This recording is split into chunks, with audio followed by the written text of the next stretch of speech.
All right, welcome back to this lesson. Now, in this lesson, I'm going to be going over curl type.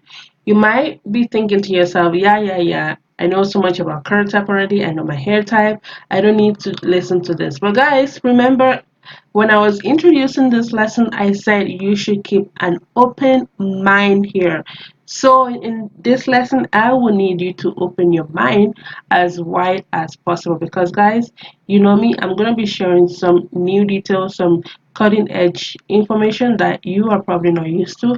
And most importantly, I'm going to be going over how your curl type affects your hair's moisture retention level and why your hair is always so dry and what you can do about it. All right, so let's get right into it. Now, curl typing, this is one of the three major types of hair typing.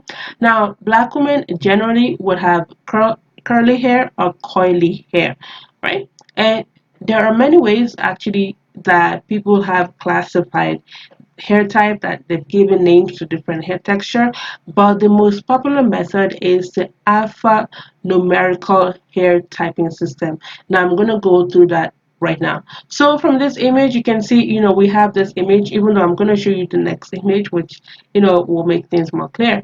So in this image you have the different types of hair types. So you have type 1, type 2A, 2B, 2C, 3A, 3B, 3C, 4A, 4B, and 4C. So the tighter your coils are, the further right on the chart it is. Now, when you read about hair typing, guys, I know they can be so confusing. Even for myself, they can be really confusing because you have people saying that, okay, so type 4B has kinks, type 4C has coils, or type 4B has Z shape or whatever. Guys, it is so complicated. So for me, I just choose whatever number that makes the most sense. And I'm going to be sharing how to determine your curl type. So generally, and again, I said generally, not in every case. So generally, black women will fall under type 3 or type 4, even though there are some black women with type 2 hair. But generally, most of us will fall under type 3 or type 4, even though a majority of us would have type 4 hair. So you're probably wondering, okay, there are so many YouTubers with type 3 hair. What are you talking about? But most black women have type 4 hair. Ladies with type 3 hair, they are in the minority. So just keep that in mind again. Remember, open mind. So majority of black women will have type 4 hair, unless obviously you're mixed or whatever. Again, that's the minority. So again, one more thing to keep in mind is that it is possible to have a mixture of hair type on one head due to a mixture of genes. So it is possible to have type 3C, type 4A, type 4B, or it is possible to have type 4A, type 4B, type 4C on one head, right? Because when you mix genes, so your mom's genes, plus your dad's genes, things can, mix up and you can get different hair texture. So let's go over how to determine your curl type. So what you're going to do is you're going to wash your hair with shampoo, cleanse it up, remove every product, remove the curl styler, remove the gel, remove pretty much anything you have in your hair right now. And you are going to compare how your hair looks like right now to one of these images, right? So I only grabbed this section because most ladies who will be taking this course will have type 4 hair. So you can compare it and match it up with these images, so type 4A, type 4B, or type 4C, if this is much easier for you. So remember, if your curls are loose, then you probably fall maybe on the left side. If they are very tight, very coily, then you fall on the right hand side. So type 4A, 4B, 4C. So you're probably wondering, okay, that is so easy, that is so general. Because again, guys, remember, this is just one of the three major types of hair type that determines, your hair's moisture retention level. So don't get too obsessed over it, right?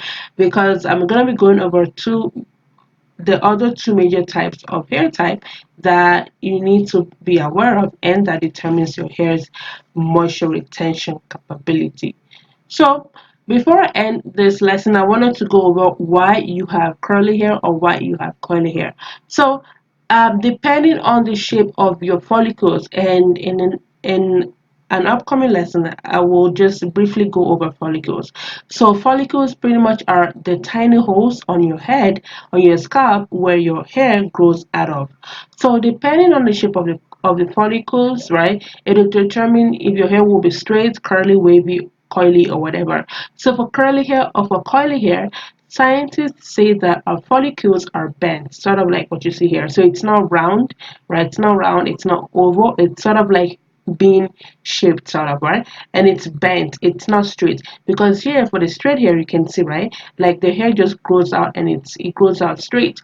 But for curly hair and even for coily hair, the follicle, right, the hair has to go through so much maneuver, so much so much stress pretty much, just to grow out of your follicles, just to grow out of your scalp.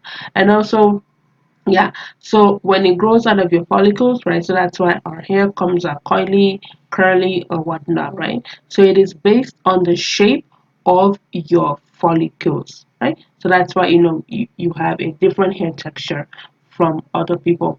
So let me go over some truths about type 4 hair.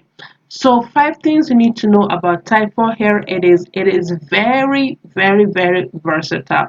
By that I mean we can wear our hair straight, we can wear it wavy, we can wear it curly, with twist outs and whatever hairstyle. We can wear cornrows without putting any gel or band or whatever, just to hold the braids in place. We can wear an afro puff. We can wear pretty much any hairstyle without needing hairspray, without needing gels, without needing any of these products that hold your hair in place. Our hair defies gravity. And the other truth you should know is that type 4 hair, it is actually very fragile. Even though it looks like it is tough, it is rock solid or whatever, your hair is actually so fragile. Because again, going back to that image of the follicles, right, you can see how much stress your hair has to go through just to come out of your scalp, right? So know that your hair, it is very fragile, even though it looks like it is so tough. And our hair, I mean, this is the reason why you are taking this course. It is often very, very, very dry. And I'm going to be going over why that is in an upcoming lesson. And number 4 is that our hair, let's be real here, it can be very painful to work with, especially if you do not know what you are doing. Because guys, as a type 4 naturalista, as a type 4 naturalista, guys, there's a reason why most times my hair is usually out, meaning I rarely braid my hair or do anything to it. Because most people that I've come in contact with, most hairstylists, are just not familiar with type 4 hair. Even though there are so many ladies going natural every single day now, you would think they should know about natural hair. Sometimes these hairstylists have type 4 hair themselves, but I just like, oh my gosh, right? And our hair, again, this is another reason why you are taking this course. Our hair breaks very easily, especially if care isn't taken. So just keep in mind all these 5 truths about type 4 hair. So now let me go over how your curl type affects your hair's moisture retention capability. So now, due to the coily nature of your hair, right? Due to the coily nature of your type 4 hair, it feels very dry, right? And as a result of that, it can be hard to retain moisture. And also, the coily nature of your hair, it disturbs the cuticle arrangement on your hair shaft. And I'm going to be showing you an image, to show you what that looks like and why your hair, it is always so dry. And also, our curly hair can sometimes slow down the distribution of oil and moisture on our hair shaft. So you're thinking, okay, this is all scientific stuff. Adiola, please break it down for me. So let me show you all those images again. So remember this image of our hair shaft. So you have the cuticles, you have the vagina, you have the cortex, right? Okay, so the cuticle, so this is the cuticle. This is the only part that you actually come into contact with every single day. So what happens is that when our hair, when it grows out of our scalp, right? So this cuticle levels, so this is the cuticle level for straight hair, for type 1 hair. So can you imagine when you twist and turn, this hair shaft and the cuticles and everything, as you can see for type 4A to 4C hair, right? What's going to happen to this cuticle level is that some of them will be raised, it'll, feel rough, it won't feel as, smooth as it should be, and it probably won't close and just be in a perfect position, right? Because as you can see, you know type 1 hair, when it grows out of a scalp, it just goes straight. But for type 3 hair, it has to, go through all the twists and turns just to come out of a scalp. And so that's going to affect your hair's cuticle arrangement level, right? So some of them might become raised, some of them might become chipped, right? So just remember that, with curly hair, the reason why our hair always feels dry is because the cuticles aren't arranged perfectly well as they normally will with straight hair, or with even curly hair, or with wavy hair. And because as you can see, there's like so much stuff going on for, type 4A, 4B, and 4C hair, right? Okay. So now, finally, so to wrap up this lesson, so should you care about hair typing? Should you care about curl typing? Because you probably heard so much about, oh, don't worry too much about your hair type, your curl type. Just know how to deal with it. But guys, I just shared why you need to know about your curl type and the advantages of knowing that, and what hair typing is not. So it's not something that's used against you to make you feel bad about your hair type. So my answer to that is yes, yes, yes, yes, yes. You should care about your curl type. And why should you care? So let me quickly list out these 4 reasons. So knowing your curl type will help you to know where you stand on your natural hair journey. Because again, I said earlier on that sometimes I get ladies send me emails and I'm asking them, okay, what's your hair type? And they're like, oh, it's tough, it's hard, it's this. I'm like, okay, what does that mean, right? So it'll help you know where you stand on your natural hair journey.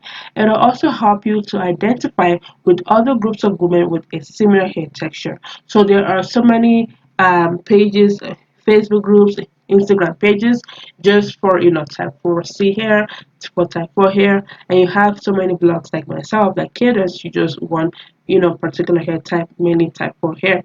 And it'll also help you to get targeted hair advice and be realistic about your hair, because guys, I know, yeah, type 3 hair feels so nice, looks nice and everything, but it's better for you to go get hair advice from somebody who has your hair texture, who has a similar hair texture as with you, right?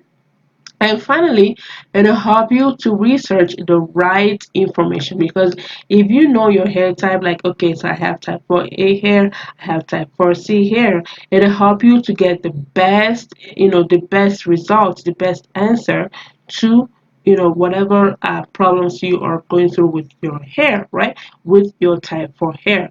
All right, so the action point for this lesson will be to determine your curl type. So what is your curl type? Is it type 3A, curly curly, 3B, curly swirly, 3C, 4A, 4B, or 4C, right? So just look at your hair, right? So remember, you have to wash your hair first. Wash everything up so you can get the best result, because it doesn't make sense to do a twist out or a braid out and then you think, okay, I have type 3 hair, or I have type 3 type 3C hair. It doesn't make sense.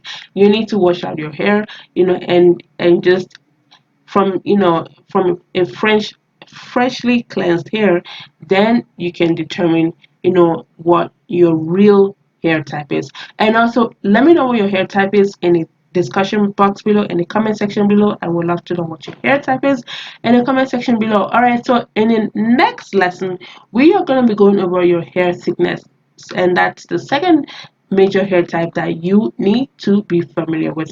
All right, guys, so I will see you in the next lesson.